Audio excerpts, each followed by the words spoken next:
Hey everyone, welcome back to Empire Build Academy. It's Fabian, and I'm working through doing all the best generals. Yesterday I did the ones for ground, the day before that I did siege, and today's one is the best mounted generals on Evony.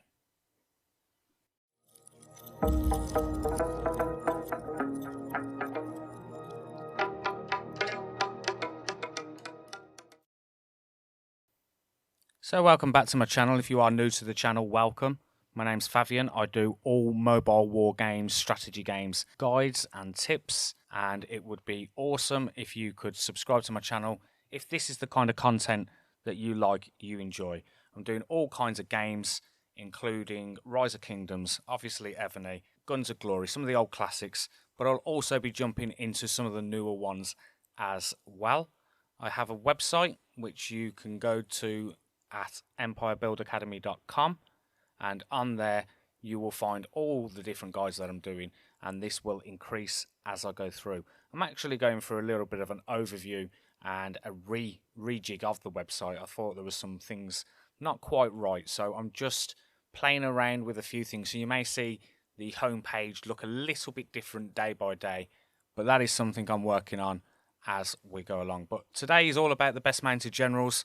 There's certainly some really good ones. I use currently Napoleon Prime, although I do only have him ascended to 4-star. But let's have a look at the different ones, and we will start off in 10th place with Jayavarman II, if I said that correctly. I probably didn't. And his attack overall is 419.2%, and his defense is 338.8, and the HP is 374.6. From a march size perspective, 17%. There are definitely some better out there, which is probably why he's ended up in 10th place. But you can also see as well on this image graphic that I've broken down where those different buffs come from and how they all add up. So that is Jayavarman II. Let's go on to 9th position, and this is someone who's been around a while, Washington Prime, but he still makes the list. And he'll make the list because of that incredible march size of 43%. He's got an attack total of 405.6. Defense is 326.4. And his HP is 374.6. But I can imagine there are quite a few that still have this guy because of that incredible march size buff that he has. Do let me know in the comments, actually, if you are still using him. It's someone that was a little bit before I jumped onto the game, actually, and that's why I ended up with Napoleon Prime. So, yeah, if you do have this guy, do let me know. Talking of Napoleon, he's next on the list. And this is the guy that I have currently to 4-star. His total attack buff is 465.2%. His defense is 384%, and his HP is 315. And he's got an okay march size of 25%. Like I say, I had this guy ascended to 4-star. Didn't get enough of the tokens, and also I wasn't quite sure what I was doing with the general tokens, which I'll have a little talk about in a minute. Going on to 7th place, I know a few people in my kingdom have Hestia, and that is who is in 7th. She has an attack of 429.4%, defense is 398.4%, HP 341.8, and finally a march size of 22%. Remember, these buffs are taken from all different places, including the Covenant skins and total stats cultivating to 500. We now go on to 6th place, and this is Hakan Haraldsson, or Hakan the Good, which he is also known as well. And his attack buff percentage is 431.4%. Defense is 397.6%. HP of 353.6, and a march size, very impressive actually, 41%.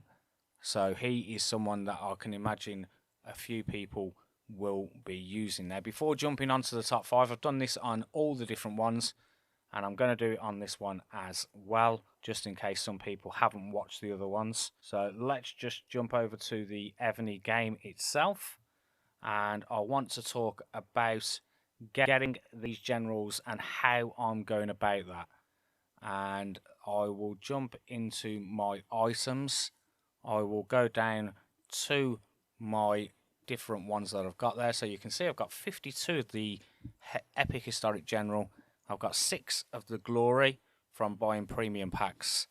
And I also have 2 of the normal. Now, the reason I want to jump into this is because this is the correct way to be getting these generals.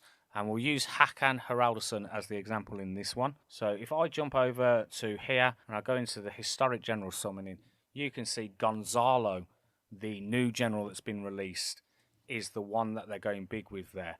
But if you jump into the reward list and you look at the chance details, you'll actually see Gonzalo is 17.5% chance of him coming out. Now, if you have a look at all the other ones, they are 7.5%, 2.5% going all the way down.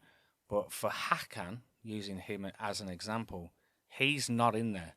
So if you were using your glory ones, and these are the ones that are obtainable via the premium pack, which is this one here, you do need to purchase the 99.99 pack. If you was to go down to 49.99, those wouldn't be in there. But if you was purchasing that 99.99 pack, and of course using your triple token, which is very important as well, then you would get 3 of these tokens for that 99.99. But Hakan Haraldason would not be part of the draw. And if we go back to my items as well, let's go back in there. Let's have a look at the other tokens. So for the standard Epic Historic General, these aren't actually as frequent as you'd think they would be, but you do end up with them from time to time. And the detail on here and the chance details, Gonzalo is 9.52%.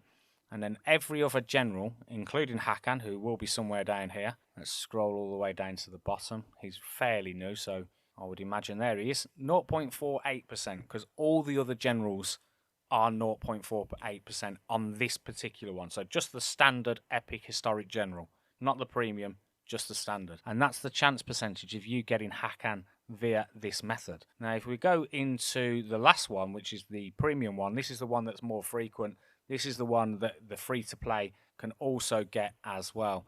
And if we jump into that and we look at the chance details on this, you can see 17.54% for Gonzalo. And scrolling all the way down to the bottom, you can see Hakan, along with everyone else, is 0.88%.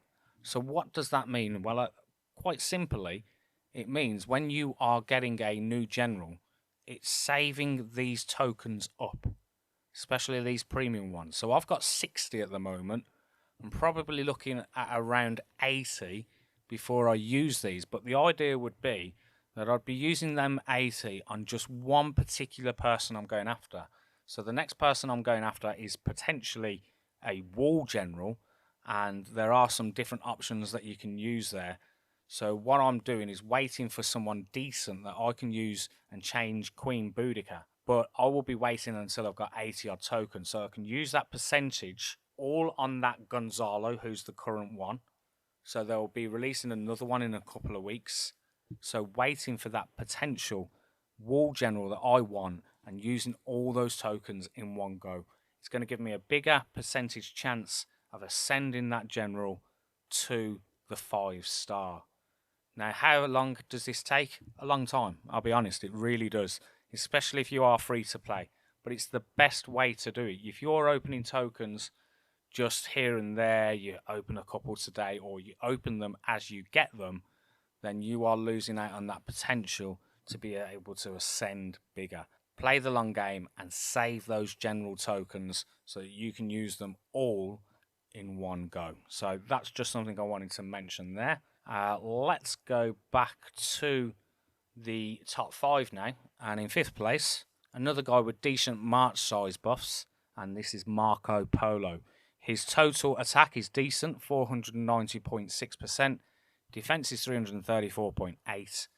And his HP is 358.6%. But like I say, that march size, I'm sure a few of you probably do have him, 41%. In 4th place, very, very impressive march size, is Hermes with 50% march size, which is incredible.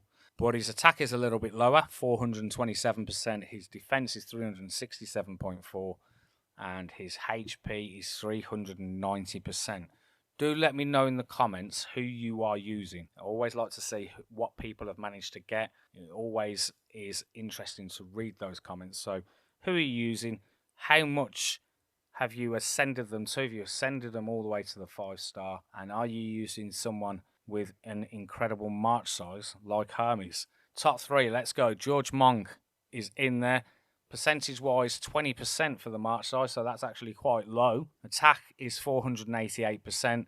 Defense is 369.2, and his HP is 382.6%. In second place, decent march size, 36%. It's Olav, the second, and he has 469.6%.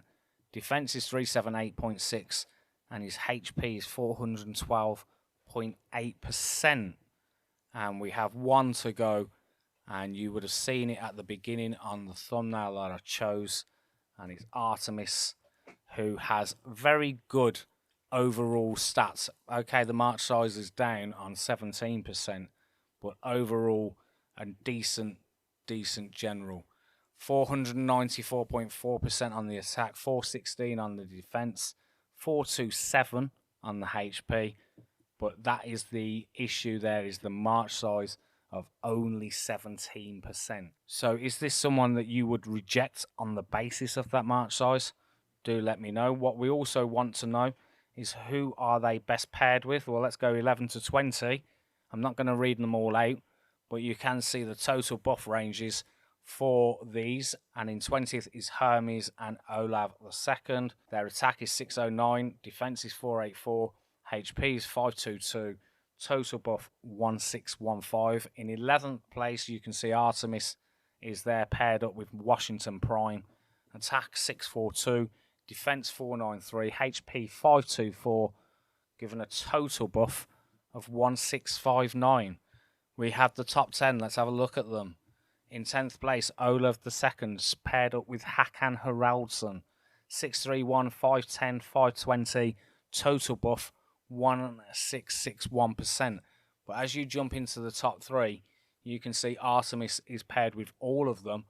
And in third, Hakan Haraldsson, 657, attack, defense 548, HP 519, total buff 1724. In second is Artemis with George Monk, 667 on the attack, defense is 528, HP 539, total buff 1734. And last but not least is Artemis, and she is paired with Olav II, giving an attack buff of 677%, defense 533, HP 549, and a total buff of 1759. So let's go back to Artemis. She is the one that is in first place. Like I say, do let me know in the comments, is that march size putting you off? Who are you using? And don't forget to go and check out the Ground Generals one that I did yesterday, and also the Siege one, which I did the day before, if you haven't seen them already. And yes, tomorrow will all be about the Range Generals. That's the final one. I wanted to do an updated one.